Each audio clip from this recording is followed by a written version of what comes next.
ये ही क्वेश्चन करके जो है अपना लेक्चर एंड किया था, है ना। हमने किया क्या था, हमने सेकंड लॉ ऑफ इलेक्ट्रोलाइसिस भी कर लिया था, फेरेडेज। ठीक है।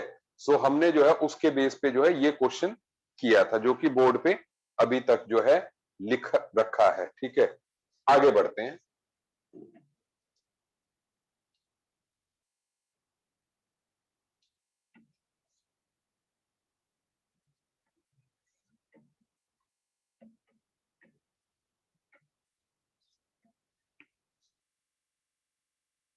हाँ जी। सो आज हम क्या करेंगे, एक क्वेश्चन से ही शुरुआत करते हैं पहले जो है। ठीक है, आप क्वेश्चन देखिए।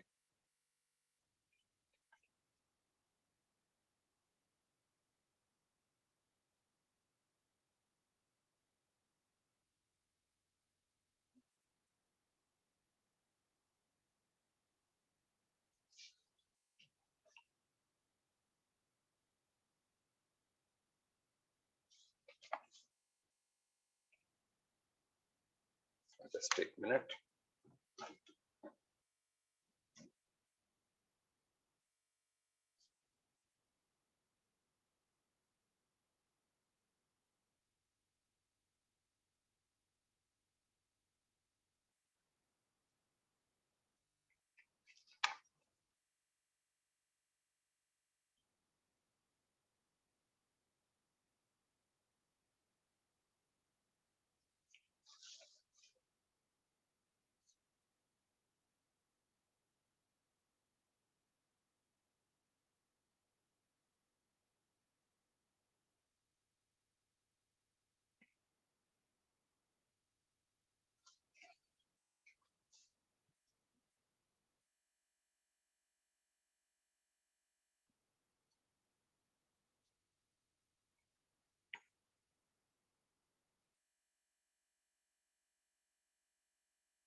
So this is the question.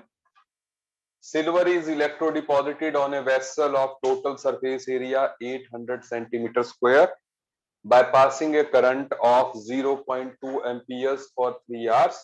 Calculate the thickness of silver deposited. Given density of silver 9.67 grams per ml. ठीक है, molecular mass of silver 108 दिया है। So this is what the question is. ठीक है, you do it. आप मुझे जो है सेंटीमीटर में आंसर दे दीजिएगा, नो प्रॉब्लम। ठीक है, कि कितने सेंटीमीटर की थिकनेस। कर सकते हो आप, क्या नहीं कर सकते, हो सकता है आपसे। डन। सो 3 मिनट आप ट्राई करें।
I am waiting for your answer.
हाँ जी, कीजिए कीजिए आराम से। 2.88, नहीं नहीं नहीं, नहीं है सही आंसर।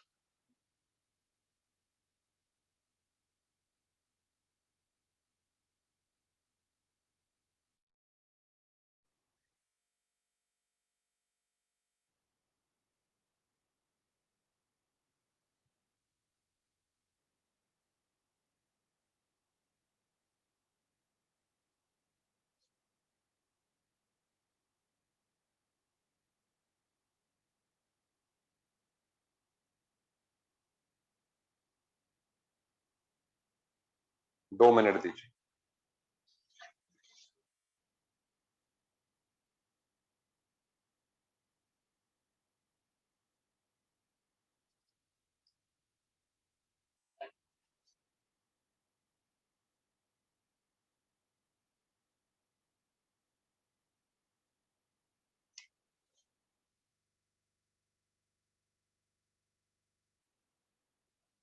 सो देखिए कैसे किया जाएगा इसको, आप ध्यान दीजिए।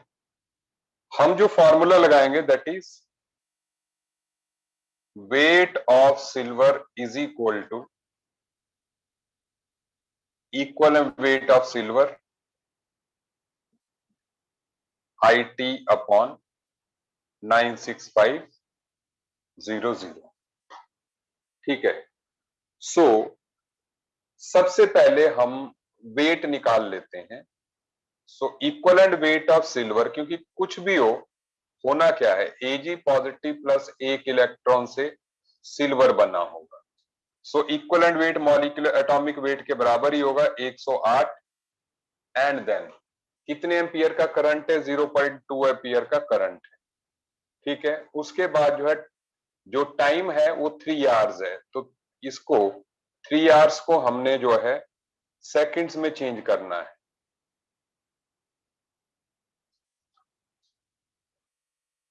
ठीक है। सो ये हो गया, हाँ बिल्कुल। हाँ, अभी मुझे RN बख्शी ने सही आंसर दिया है। RN बख्शी ने सही आंसर दिया है 96500। अब आप, जब आपका वेट निकल जाएगा, वेट निकल गया इससे, फिर हम जानते हैं as weight of silver is equal to volume into density.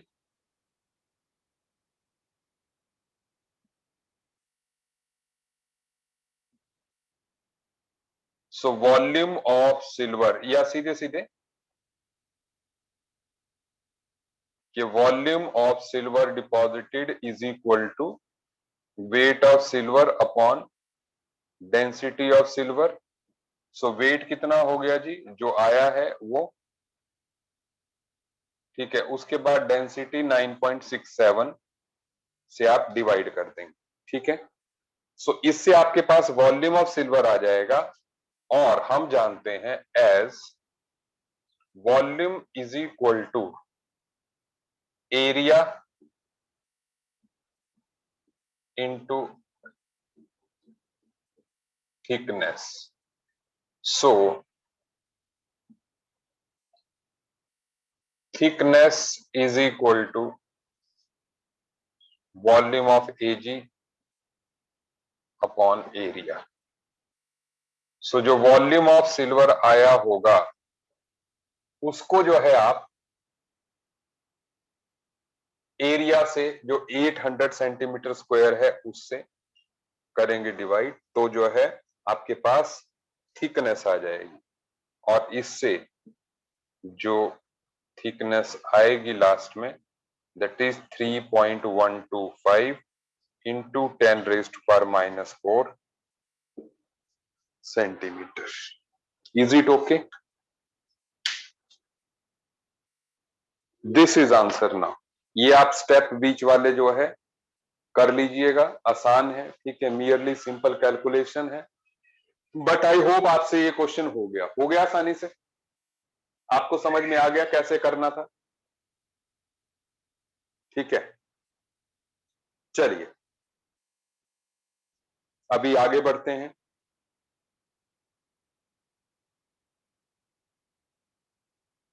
Okay,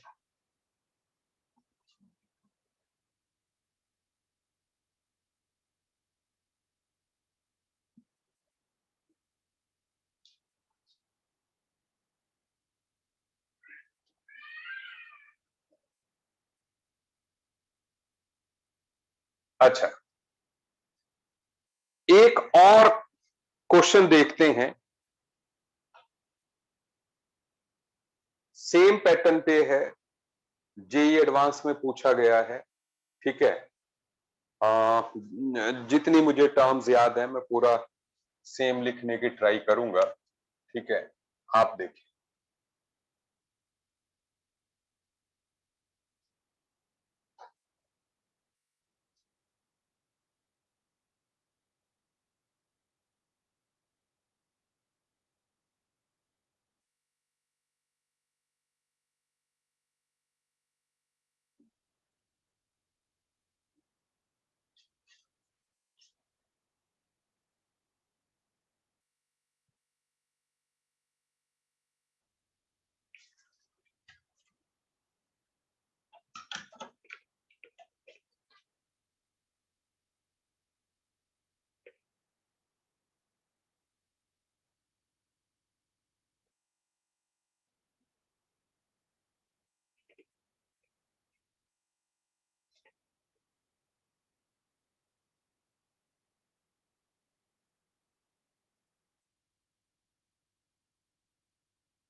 मैं इसको थोड़ा सा कंफर्टेबल कर देता हूं आपके लिए।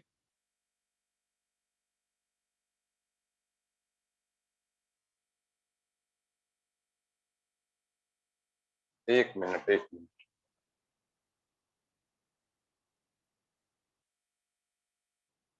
इसको इस वैल्यू को जस्ट एक मिनट दीजिए मुझे।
तो क्वेश्चन कुछ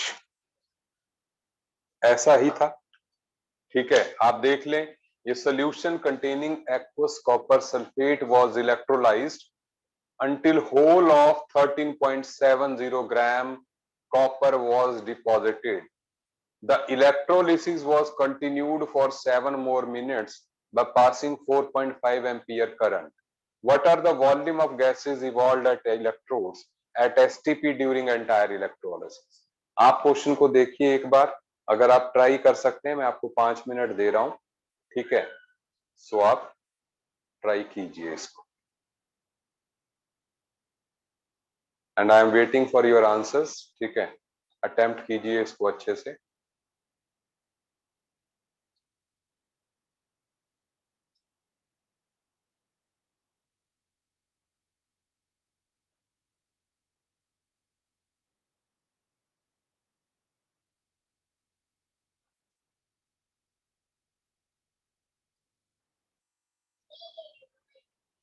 आई वांट आप सभी जो है इसको अटेम्प्ट करें, ठीक है ना। ऐसा नहीं कि ठीक है अभी घर में बैठे हुए हैं, ठीक है कुछ करेंगे कुछ नहीं करेंगे, ठीक है ना। सो आई वांट आप जो है अटेम्प्ट करें इसको, क्योंकि फिर मैं समझाऊंगा, ठीक है, फिर तो आपको समझ में आ ही जाएगा।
मैं करवा रहा हूँ, जिनसे नहीं हो रहा है मैं करवा रहा हूँ, ठीक है ना। हो सकता है कुछ लोग जो है आज नए भी जुड़े हों हमारे साथ, ठीक है ना। मैं करवा रहा हूँ, आप चिंता मत कीजिए।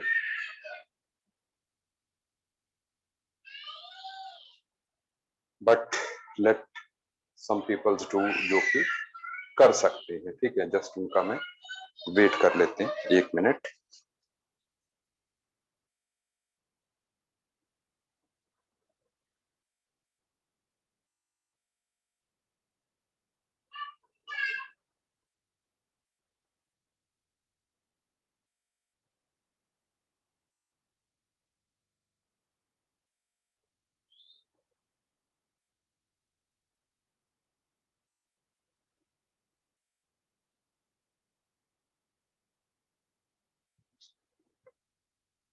करवाऊं मैं?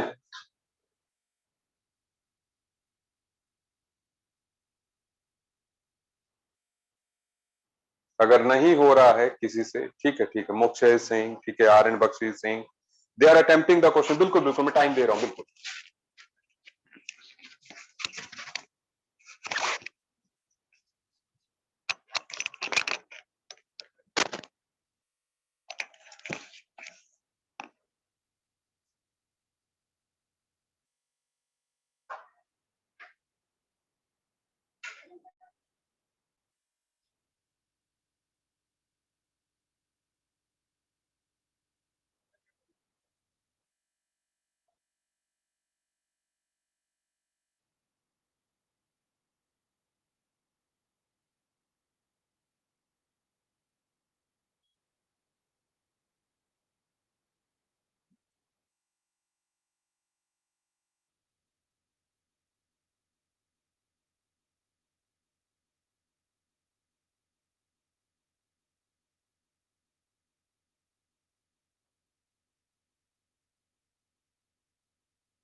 अच्छा, एक मिनट,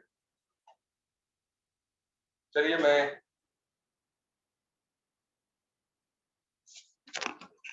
मॉड्यूल का कोई याद करा रहा है यार, मैं मॉड्यूल का बार बार भूल रहा हूँ। ठीक है, मॉड्यूल में सेंड करवाता हूँ।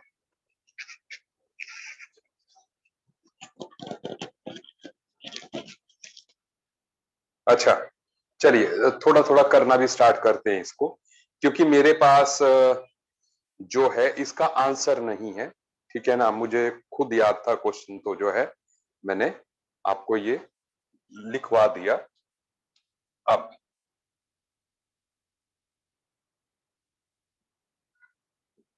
देखते हैं क्या करना है इसमें। देखो अब इस क्वेश्चन के दो हिस्से,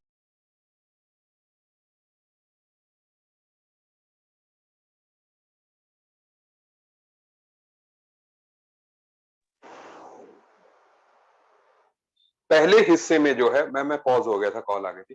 पहले हिस्से में आप देखो सिर्फ एक हिंट दिया है कि 13.7 gram of copper was deposited. ठीक है, हम पहले पहले हिस्से की बात करते हैं, यहां तक की बात करते हैं। ठीक है, तो कल भी जैसे मैंने बताया था कि जब जो है कॉपर सल्फेट का इलेक्ट्रोलिसिस होगा, तो एक तरफ जो है कॉपर डिपॉजिट होगा, देख लीजिए। ठीक है, सो ये हम फर्स्ट पार्ट कर रहे हैं, पहले ऐसे कर लेते हैं। First part of the question, copper 2 positive plus 2 electrons giving you copper, ये हो रहा है।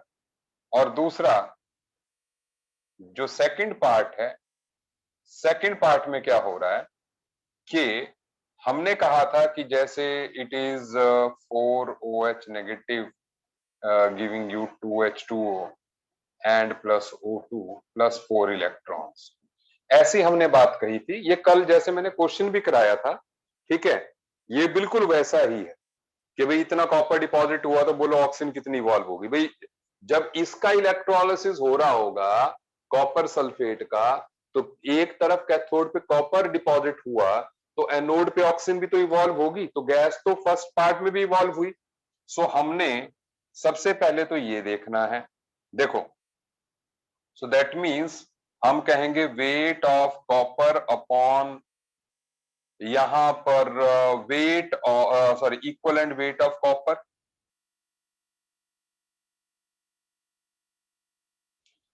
डिवाइडेड बाय, अब मैं आपको थोड़ा सा इस क्वेश्चन में और भी बेटर स्टेटमेंट करता हूं, that is volume of O2 divided by equivalent volume of O2। ये इक्वलेंट वॉल्यूम, क्योंकि मैं सीधा पहले नहीं, ग्राम्स में तो गैसेज इवॉल्व है, ग्राम में तो आंसर आएगा ही नहीं, सुन लो। सो यहां पर ध्यान दीजिएगा, ये इक्वलेंट वॉल्यूम का चक्कर क्या है। आप जानते हैं, देख लो, आप जानते हैं 4 Faraday, n factor of oxygen कितना है, 4 है ना यहाँ पे, एन फैक्टर ऑफ ऑक्सीजन 4 है।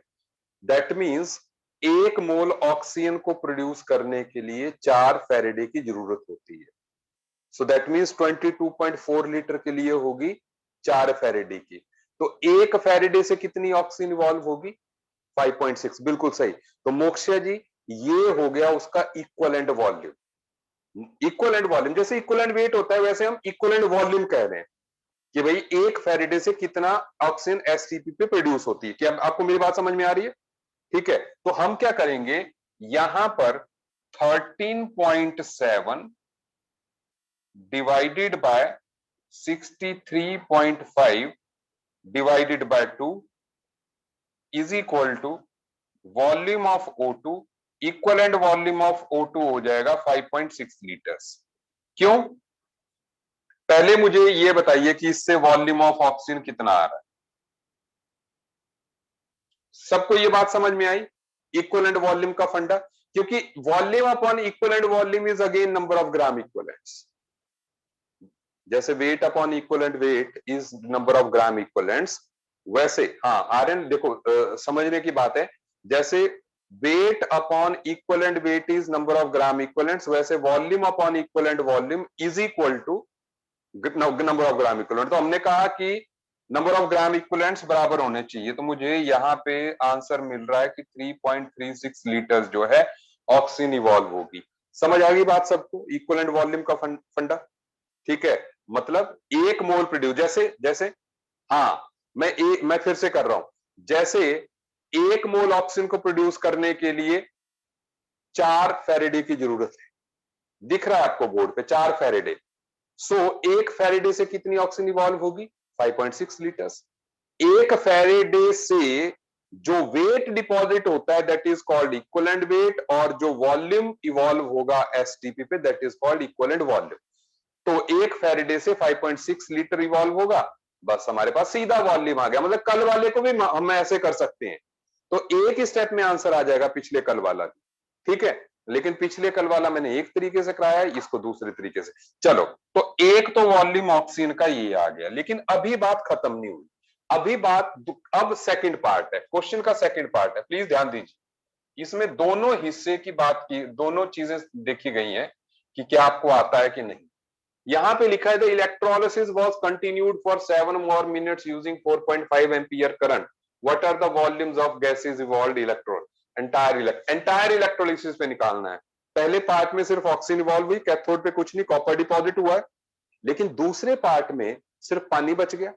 मतलब अगर एक्वस कॉपर सल्फेट का आप इलेक्ट्रोलिसिस करते हैं तो क्या बचता है? मतलब H2SO4 बच जाता है। मतलब जैसे कैटायन में कॉपर चला जाता है, H पॉजिटिव रह जाता है सोल्यूशन में। एनायन में OH नेगेटिव ऑक्सीडाइज हो गया, लेकिन सल्फेट बचा है, तो मतलब वो वाटर को कंडक्टिंग भी कर देगा। तो सोल्यूशन हमारा एसिडिक रहेगा, है ना। थोड़ा जो सल्फ्यूरिक एसिड बना है उसके कारण एसिडिक रहेगा। ठीक है, तो इलेक्ट्रोलिसिस ऑफ वाटर भी हमने पढ़ा हुआ है लास्ट लेक्चर में।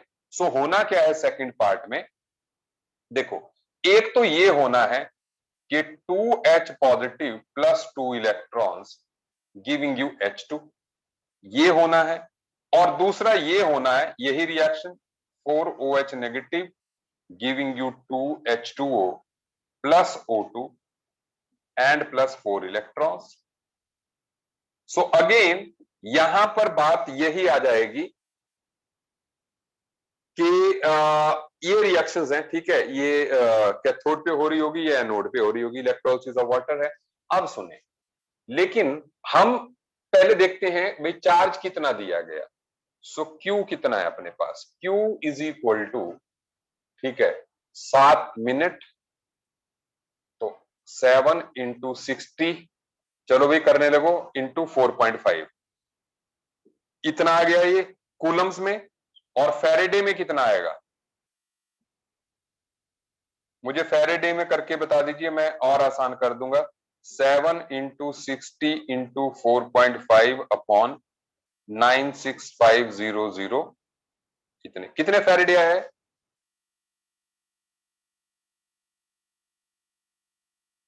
कीजिए कीजिए।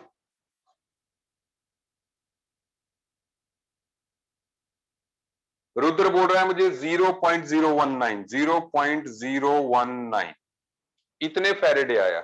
चलिए 0.0195, ओके, बहुत बढ़िया। चलो, अब जो है, देखो, मैंने आपको बताया था कि एक फैरेडे से 1 ग्राम इक्वलेंट डिपॉजिट होता है ना। हमने फर्स्ट लॉ में ही कह दिया था 1 फैरेडे से 1 ग्राम इक्वलेंट। तो इसका भी मतलब हम कह सकते हैं, देखो, वॉल्यूम ऑफ H2 कितना इवॉल्व होगा? Number of faradays 0.0195 into 22.4 divided by 2, क्योंकि इसका इक्वलेंट वॉल्यूम कितना है जी? 11.2 है। एन फैक्टर कितना है इसका? 2 है ना। तो 22.4 divided by 2 will be it's equivalent volume. सही बात है कि नहीं भाई? 2 फैरेडे से इवॉल्व होता है ये 22.4 लीटर, तो एक फैरेडे से कितना होगा? 11/2। तो यही, ये आ गया वॉल्यूम ऑफ H2। और ऐसे ही वॉल्यूम ऑफ O2 आएगा हमारे पास 0.0195 इंटू 22.4 डिवाइडेड बाय 4, क्योंकि एक मोल के लिए 4। सो इसका 5.6 है, वो तो हमने यहां यूज भी किया। क्या आप मुझे बता सकते हो दोनों के आंसर कितने आएंगे?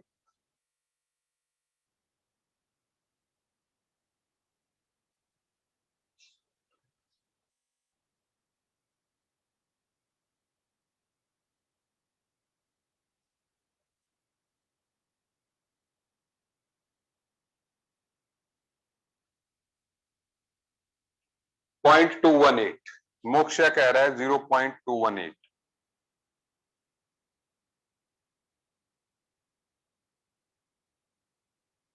अच्छा, और ऑक्सीजन का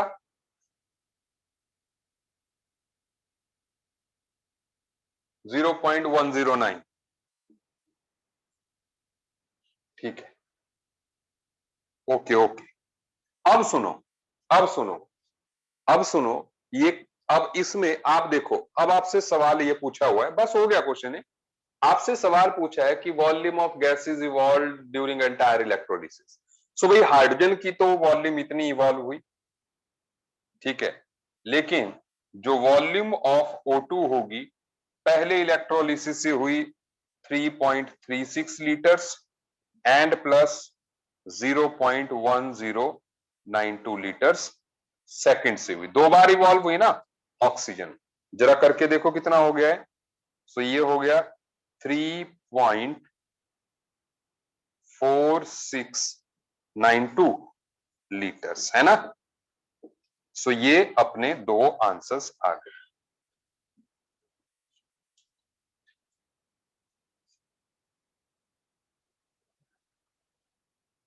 आप बोलो, आपको ये समझ में आई बात? आपको ये क्वेश्चन समझ में आया? हाँ, वॉल्यूम वाला कौन सा? इक्विवेलेंट वॉल्यूम वाला, इक्विवेलेंट वॉल्यूम वाला समझ नहीं आया? हाँ देखो, इक्विवेलेंट वॉल्यूम आरएन, देखो एक बात समझो, यहां पर जैसे यहां पर देखो 2 फैरेडे से 1 मोल प्रोड्यूस होता है। 1 मोल का वॉल्यूम कितना होता है स्टील पे? 22.4 लीटर्स। सो 1 फैरेडे से जितना वॉल्यूम प्रोड्यूस होगा वो उसका इक्विवेलेंट वॉल्यूम होगा। 1 फैरेडे से जितना इवॉल्व होगा, तो 1 फैरेडे से कितना होगा? 11.2। तो 11.2 is the equivalent volume of hydrogen, ठीक है। जबकि ऑक्सीजन में देखो, 1 मोल ऑक्सीजन को बनाने के लिए कितने फैरेडे की जरूरत पड़ रही है? 4 फैरेडे की पड़ रही है। सो ऐसे में 1 फैरेडे से कितनी ऑक्सीजन इवॉल्व होगी? 5.6 लीटर्स। मतलब ऐसे आप किसी के लिए भी कर सकते हो, कोई भी रिएक्शन है, आप रिएक्शन लिखो, जितने इलेक्ट्रॉन का चेंज है 22.4 को उससे डिवाइड कर दो, बस वो आपका इक्विवेलेंट वॉल्यूम होगा। जैसे इक्विवेलेंट वेट होता है वैसे इक्विवेलेंट वॉल्यूम हो गया। Is it okay? मतलब आप अगर वेट वेट निकाल के सब कुछ करके करेंगे तब भी आंसर यही आने। आप सेकंड लॉ वाला फार्मूला लगा के भी देख सकते हैं, तब भी आंसर यही आने हैं, बिल्कुल ठीक है ना। इजीली आंसर आ गया हमारा, ठीक है। सो आई होप आपको ये क्वेश्चन पूरी तरह से समझ में आ गया होगा, ठीक है। चलो, आर्यन को समझ में आ गया, ठीक है ना, वंशिका को समझ में आ गया, सेंट जेवियर, ठीक है, समझ में आ गया, हर्ष को आ गया, बहुत बढ़िया बहुत बढ़िया, ठीक है। सो अब मैं आगे बढ़ रहा हूं, बरखा को आ गया, कमरपाल को आ गया, नाइस नाइस, हरीश को आ गया, आशकर को आ गया, क्या बात है। चलिए आगे बढ़ते हैं।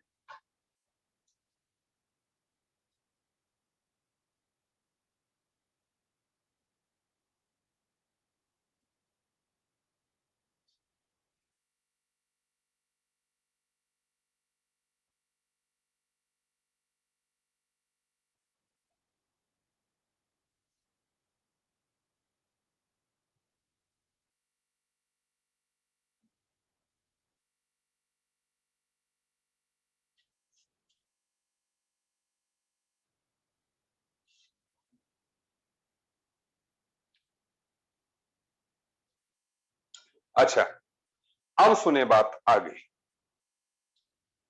आगे, हाँ मैं मेडिकल का भेजूंगा बिल्कुल, ठीक है। 1 मिनट मुझे एक बार कॉल करने दीजिए यार, मैं 1 मिनट कॉल कर रहा हूं राहुल जी को, अभी मैं बता देता हूं।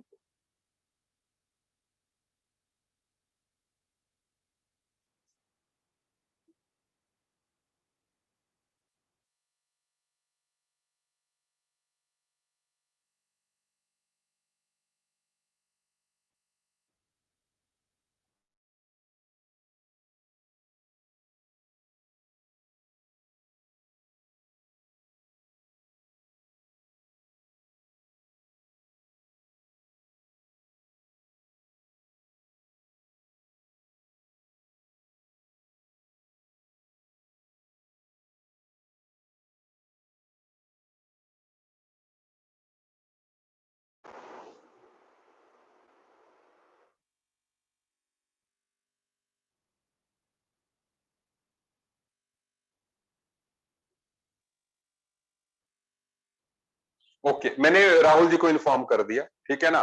सो अभी जो है थोड़ी देर में आपके पास जो है इलेक्ट्रोकेमिस्ट्री का टॉपिक क्योंकि बना पड़ा है आपके पास आ जाएगा, मेडिकल का भी नॉन मेडिकल का। डन, आगे बढ़े, ठीक है। अच्छा, अब प्रबलूर सॉलिड स्टेट में सर को बोल रहा हूं, ठीक है, क्योंकि पैरेलल क्लास लगाने का एक्चुअल में मुझे कोई प्रॉब्लम नहीं है, ठीक है।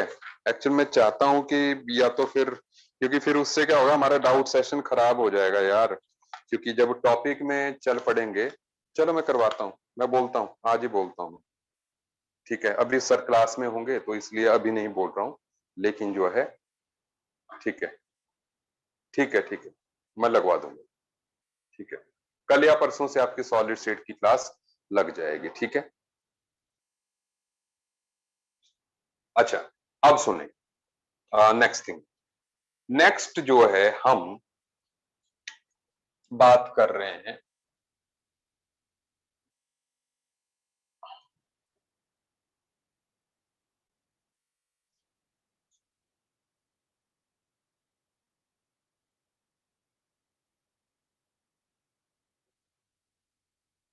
अटैकेबल इलेक्ट्रोलिसिस की। आप इस बात को समझिएगा, ये अटैकेबल इलेक्ट्रोलिसिस है क्या, फंडा क्या है। अभी तक हमने जितनी भी इलेक्ट्रोलिसिस की जो रिएक्शंस की, उसमें कभी भी जो है इलेक्ट्रोड रिएक्शन में पार्टिसिपेट नहीं करती थी, ठीक है। लेकिन अब जो है, अब हम कुछ कर रहे हैं, ठीक है, जिसमें कि इलेक्ट्रोड भी पार्टिसिपेट करेगी इलेक्ट्रोलिसिस में। तो देखिए, एक आप यहां पर एग्जाम्पल देखिए,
आप बोर्ड पे ध्यान दीजिए।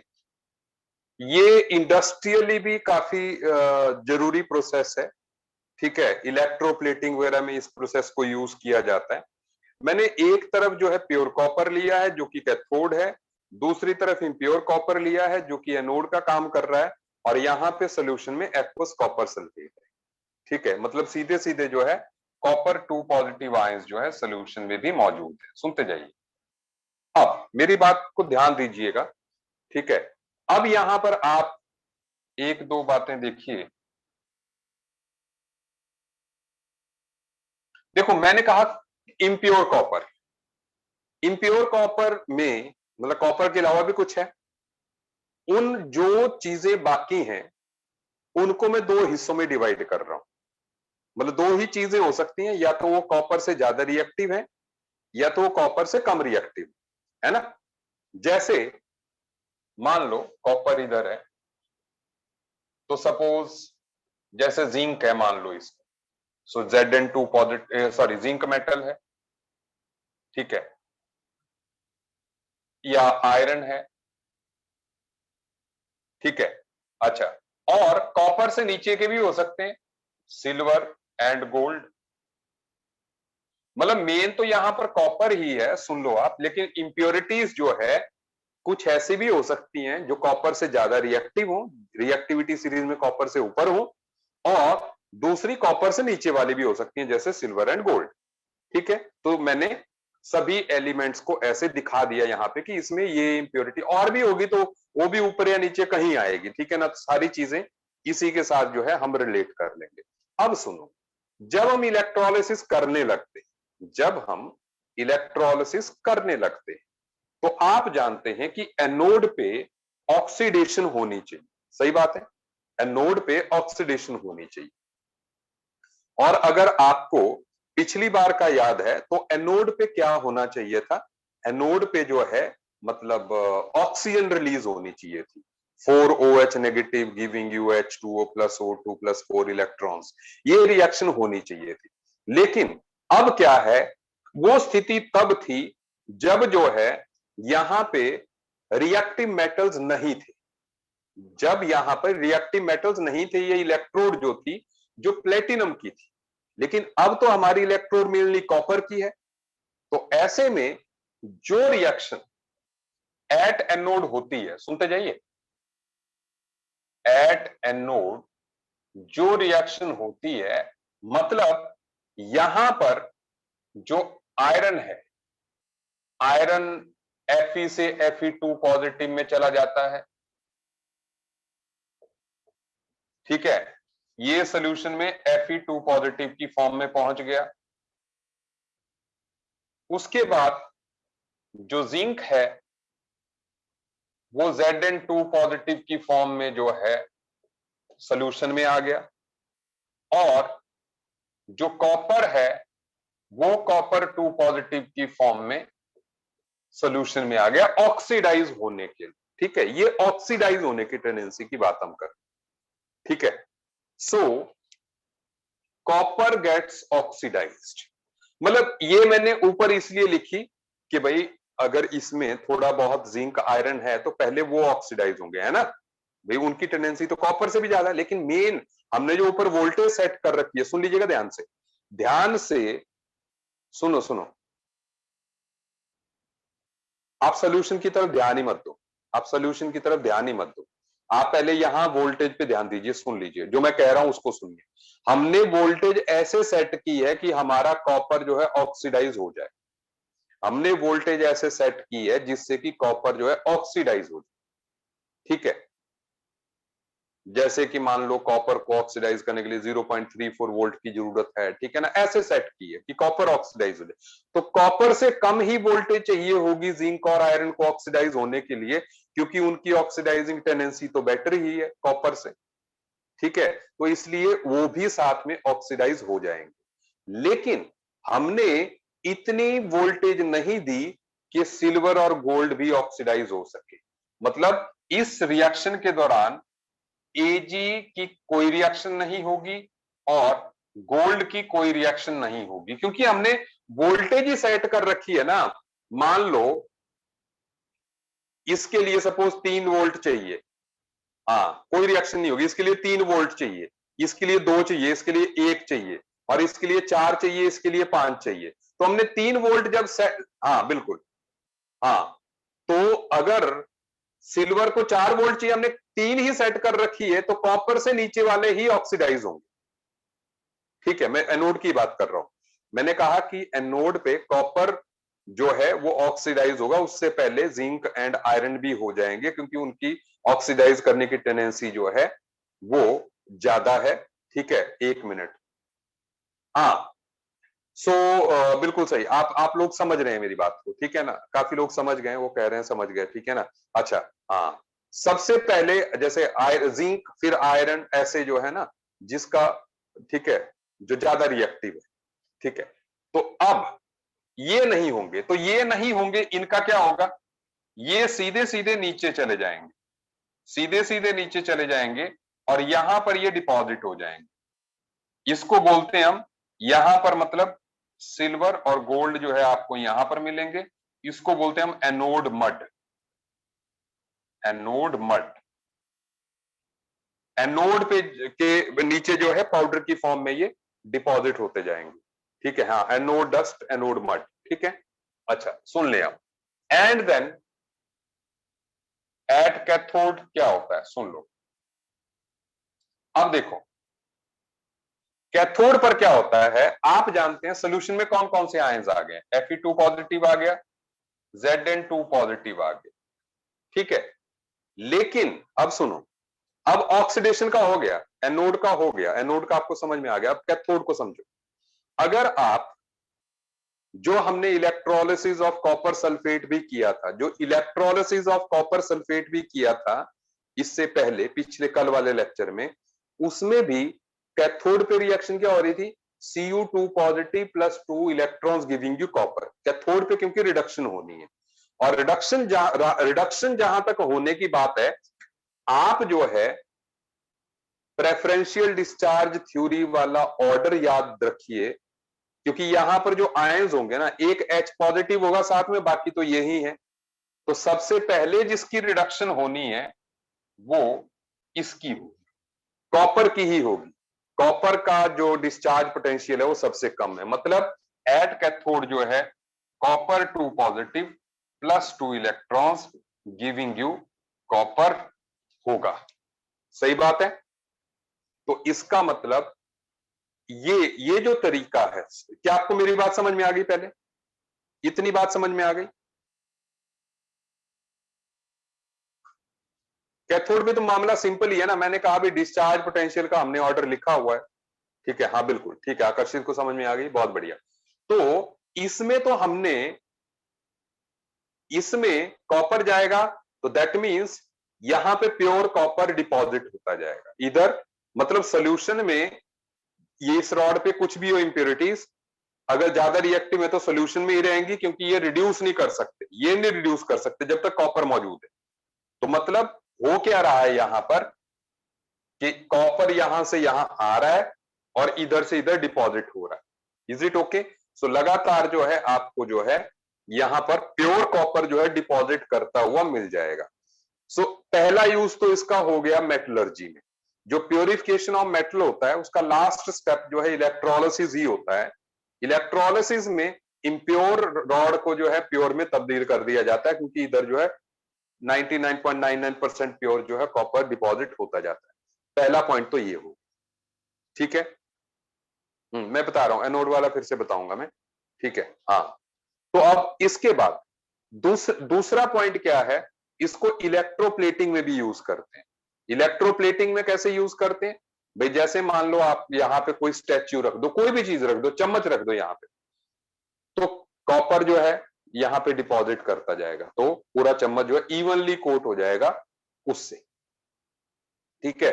और जैसे ये अपने सुनार वगैरह होते हैं, या जैसे आपकी घड़ियां होती हैं गोल्ड प्लेटेड, कोई भी चीज हो जाती है, तो वो पता है क्या करते हैं, वो इतनी मतलब बढ़िया तरीके से प्लेटिंग कैसे करते हैं, वो क्या करेंगे, जिस घड़ी को मान लो इलेक्ट्रोप्लेट करना है उसको यहाँ पे बांध देंगे, और फिर यहां से क्यू डिसाइड कर देंगे, क्योंकि भाई वहां पे तो सोना अगर प्लेट करना है तो सब कुछ मायने रखेगा ना, तो वो पूरी कैलकुलेशन करेंगे कि इतना एम्पियर करंट देना है, इतना एम्पियर करंट देना है, इतने टाइम के लिए देना है, तो इतने ग्राम गोल्ड जो है इस पे डिपॉजिट हो जाएगा।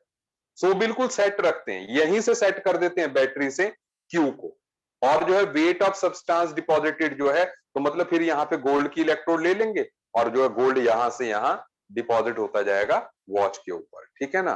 तो वैसे यू विल बी गेटिंग, तो मतलब इलेक्ट्रोप्लेटिंग के लिए भी यूज करते हैं, और जो है रिफाइनिंग में भी यूज होता है। क्या आपको मेरी बात समझ में आ गई?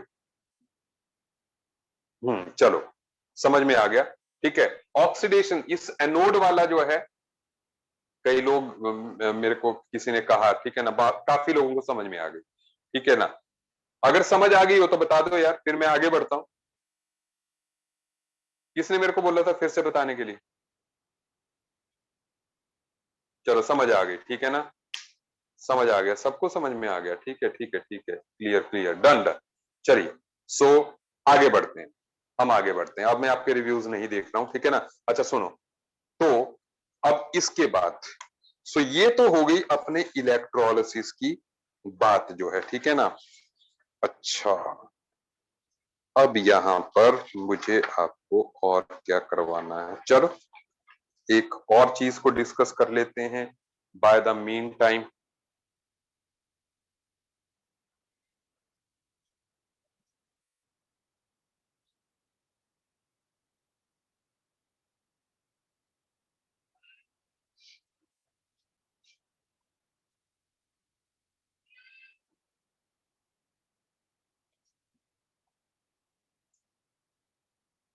देखो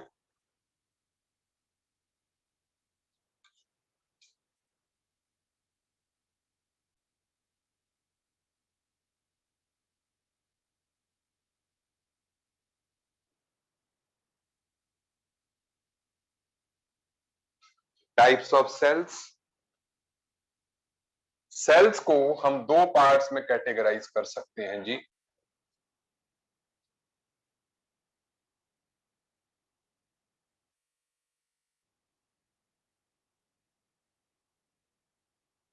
primary cells,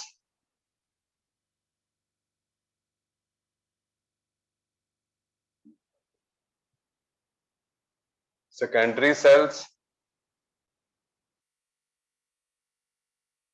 and fuel cells भी आ गए।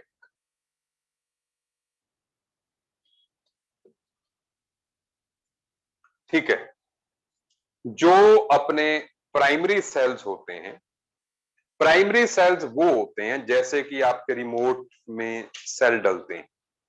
ठीक है, तो रिमोट में जो सेल डलता है वो जो है, लास्ट टॉपिक नहीं है अभी, बहुत है। ठीक है, अभी कंडक्टेंस वगैरह भी है इसमें। ये मैं मिड में ले रहा हूं, एक जो है सेल्स की टाइप जो है। ठीक है, उसके बाद अभी कंडक्टेंस है। ठीक है, तो अभी तीन चार चार पांच लेक्चर्स हैं इसमें। सुनो, प्राइमरी सेल्स वो होते हैं जो कि यूज एंड थ्रो होते हैं, एक बार आपने यूज किया एंड देन उसको फेंक दिया।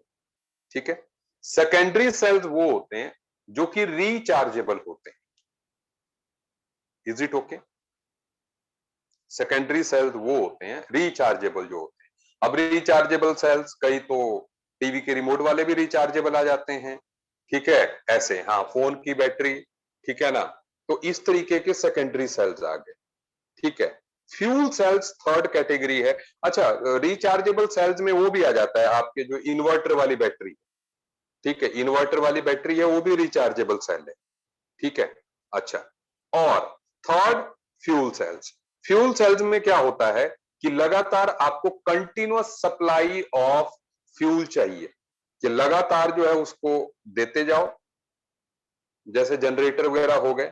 ठीक है, लगातार आप उसको देते जाओ तो वो जो है इलेक्ट्रिसिटी प्रोड्यूस करता जाएगा, फ्यूल चाहिए उसको, लगातार जो है ये चलता जाएगा। अच्छा, तो प्राइमरी सेल्स के बारे में मैं ये चाहता हूं कि आप खुद पढ़ें।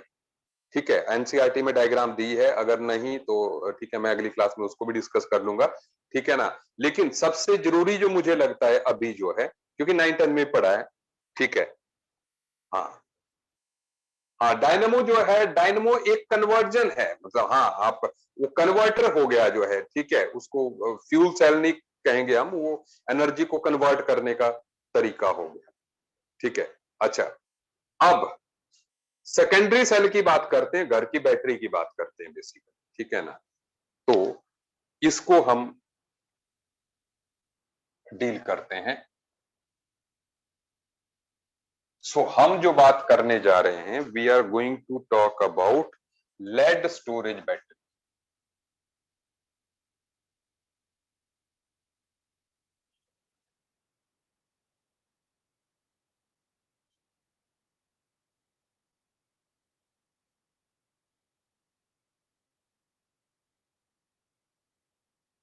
अब ये लेड स्टोरेज बैटरी होती क्या है? अगर हम, आपने देखी है कभी घर की इन्वर्टर की बैटरी खुली हुई देखी है?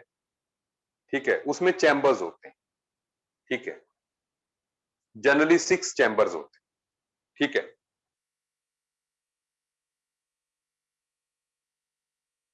तो 6 चैम्बर्स होते हैं।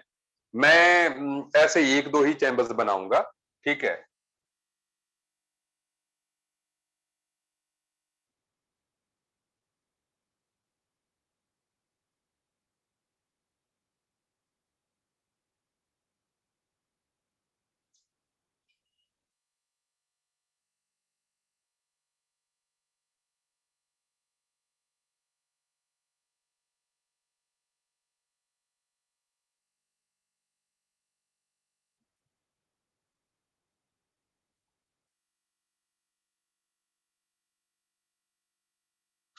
सॉरी।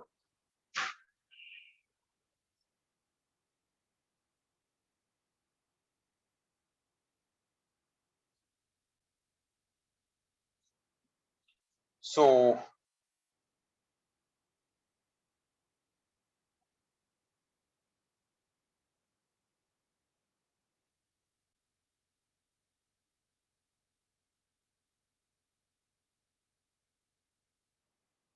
आप ध्यान देते जाइएगा।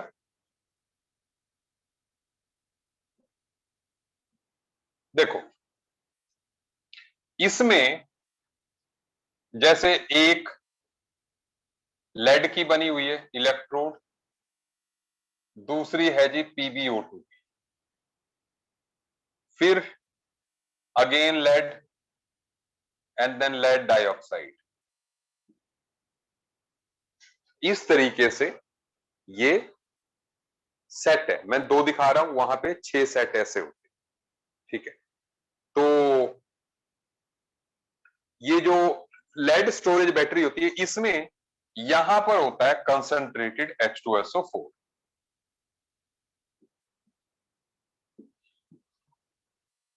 ठीक है, सो बेसिकली रिएक्शन क्या होती है सुन लीजिएगा।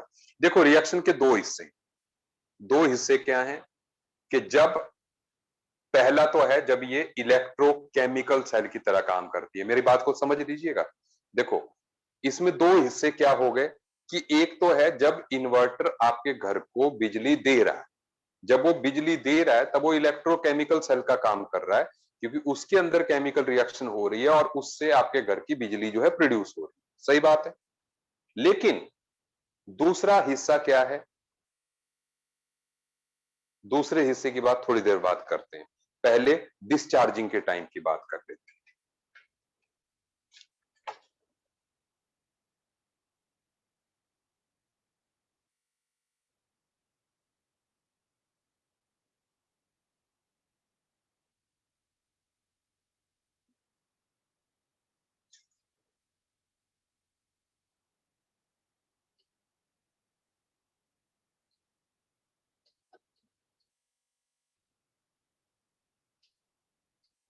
सो ड्यूरिंग डिस्चार्जिंग जो है ये बिहेव कर रहा है इलेक्ट्रोकेमिकल सेल। सो यहां पर एट एनोड क्या रिएक्शन होगी आप देखिए, आप मुझे लिखने दीजिएगा और आपको जो है आप ऐसे याद रखिएगा।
ठीक है, और जो ओवरऑल रिएक्शन होगी दैट इज,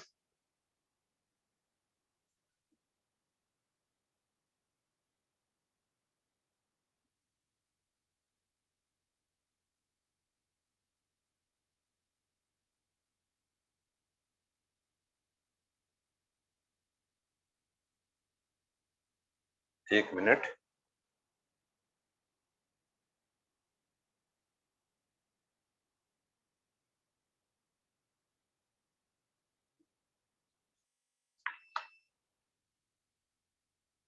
मैं थोड़ा सा इसमें ऐड कर देता हूं क्योंकि we need some steps PbO2 कर देते हैं।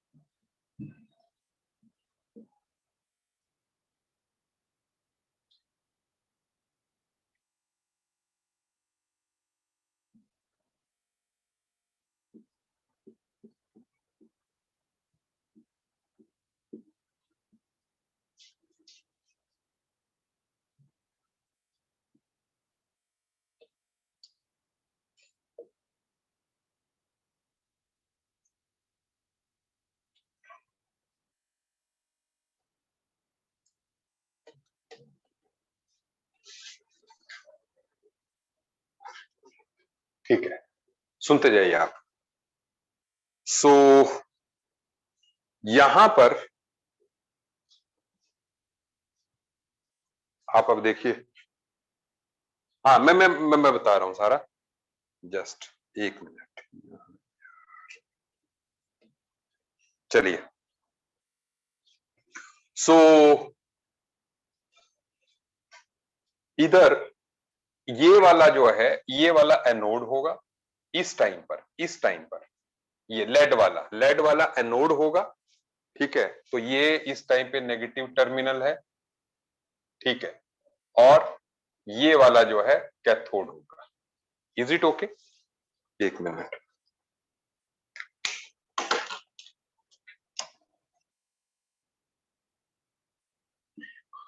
और ये वाला जो है कैथोड होगा। सही है।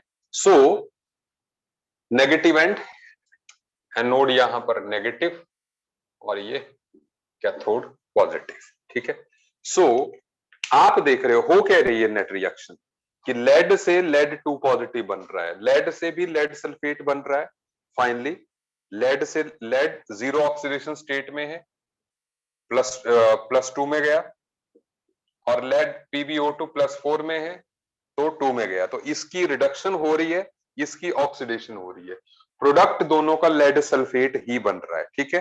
अच्छा, और साथ में रिएक्शन के दौरान आप देखोगे ये H2SO4 कहां से आया, 4H पॉजिटिव है और 2 सल्फेट है, तो H2SO4 एक कंप्लीट बना इसलिए। ठीक है, आप एडिंग में देखो। ठीक है, तो अब तो मतलब जैसे जैसे हमारी बैटरी काम करती जाएगी, हमारा सेल जो है काम करता जाएगा, तो होगा क्या, तो धीरे धीरे सल्फ्यूरिक एसिड कम होता जाएगा, है ना, कम होता जाएगा, पानी में चेंज होता जाएगा। 2H2O यहां पर हमने लिखा है। Is it okay?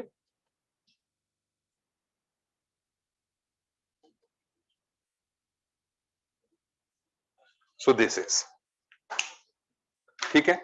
सो धीरे धीरे सल्फ्यूरिक एसिड की कंसंट्रेशन जो है कम होती जाएगी। ये जो सेल है, ये जो एक पेयर है, ये अपने को 2 वोल्ट सप्लाई करता है। ठीक है, ये अपने को 2 वोल्ट सप्लाई करता है। तो ऐसे जो है ऐसे हम 6 सेल्स जो है हमने सीरीज में लगाए होते हैं, 6 इलेक्ट्रोड्स लगाई होती है। ठीक है, तो जब हर एक जो है कितना 2-2 वोल्ट देगा, तो टोटल कितना होगा, 2 volt 2 volt 2 volt, so total कितना हो गया, 12 वोल्ट दे देगी। ठीक है, सो टोटल ये 12 वोल्ट की जो है सप्लाई आपको प्रोवाइड करती है। फिर आगे जो इन्वर्टर रखा होता है ना ऊपर, आगे उसका काम, बट बैटरी हमारी 12 वोल्ट देती है। उसको अप करना जो है, स्टेप अप करना जो है, वो इन्वर्टर का काम है, बट ये 12 वोल्ट की सप्लाई जो आपको देता है। ठीक है, इस तरीके से हो गया। सुनते जाइए अब तो ये तो हो गया जब जो है लाइट गई थी और ये जो है हमें दे रहा था सप्लाई। लेकिन फिर एक टाइम आता है, इन्वर्टर टी टी करने लग जाता है कि भैया नहीं, अब नहीं चलेगा, और लाइट आ गई मान लो, तो क्या होता है, इन्वर्टर की रिचार्जिंग जो है होने लगती है। अब आपके घर की लाइट डायरेक्ट आती है, इन्वर्टर के थ्रू नहीं आती। जब इन्वर्टर की रिचार्जिंग होती है, सुन लो, जब इन्वर्टर की रिचार्जिंग होती है तो करेक्ट की करता क्या है, जो इन्वर्टर है यहां पर, वो क्या करता है, अब पहले क्या था, इलेक्ट्रॉन इधर से इधर जा रहे थे, अब ये क्या करेगा, इन्वर्टर का नेगेटिव एंड जो है यहां और पॉजिटिव यहां जोड़ देते हैं, तो करंट जो है रिवर्स में चलने लगता है, ये यहां से इलेक्ट्रॉन इधर को चले, ठीक है, और इधर से इधर। आप समझ रहे हैं? तो जो एनोड पे ऑक्सीडेशन हो रही थी, अब इस रिएक्शन को आपने उल्टा लिख देना, ठीक है। सुनिए अब,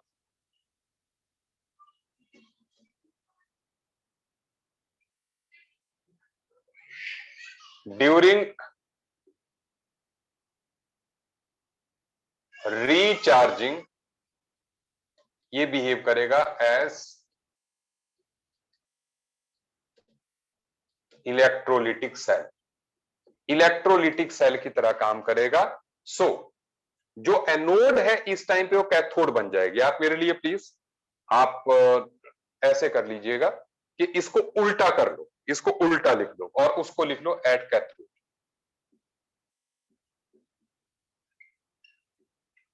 जो एनोड है वो कैथोड बन गई, और एट एनोड मतलब आपने जस्ट इसको उल्टा लिख देना, उल्टा लिखिए, इसको भी उल्टा लिखिए, ठीक है। सो अब रिएक्शंस बिल्कुल उल्टी होने लग जाएंगी। सो हमारा जो सल्फ्यूरिक एसिड है दोबारा से बनने लगेगा, डेंसिटी एक लिमिट तक आएगी, ठीक है ना, फिर आपका इन्वर्टर जो फुली चार्ज हो जाएगा। क्या आपको बात समझ में आ गई? बात समझ में आ गई?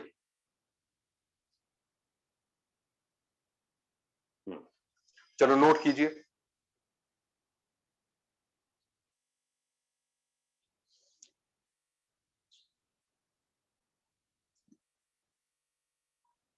डन। इसको उल्टा कर लीजिएगा। मैंने कहा कि सब कुछ आपको ये इलेक्ट्रोलिटिक सेल की तरह काम करेगा, आप कि इलेक्ट्रिसिटी से केमिकल चेंजेस आएंगे, ठीक है। इसको नोट कर लेना है, एक ड्यूरिंग डिस्चार्जिंग, ड्यूरिंग रिचार्जिंग, ठीक है। आज के लिए इतना ही, आज के लिए इतना ही, बाकी करेंगे हम नेक्स्ट क्लास में, ठीक है। आई होप अब तक आपका पैकेज आ गया होगा, ठीक है, और अगर नहीं आया तो मैं अभी फिर से डलवाता हूं पैकेज, ठीक है। टिल देन टेक केयर, ठीक है, ओके बाय बाय। चलो रुद्र कह रहा है आ गया। मैं कौन सा पैकेज को पकड़ो, पैकेज को पकड़ो, अब तो पैकेज आ गया आपके पास। कल इसका क्वेश्चन दूंगा मैं। केशव कह रहा है नहीं मिला, ठीक है, चलो मैं देख, ठीक है। अब बस मैं प्रैक्टिस कराने लगूंगा क्वेश्चंस। आप जो है आप नॉन इक्वेशन, हाँ रोहिन कह रहा है आ गया, नॉन इक्वेशन का करेंगे आप, और इलेक्ट्रोलिटिक सेल क्वेश्चंस प्रैक्टिस करने लग जाइए, ठीक है। मैं कल कुछ क्वेश्चंस डिस्कस करूंगा पैकेज का। चलिए मिलते हैं जी अगली क्लास।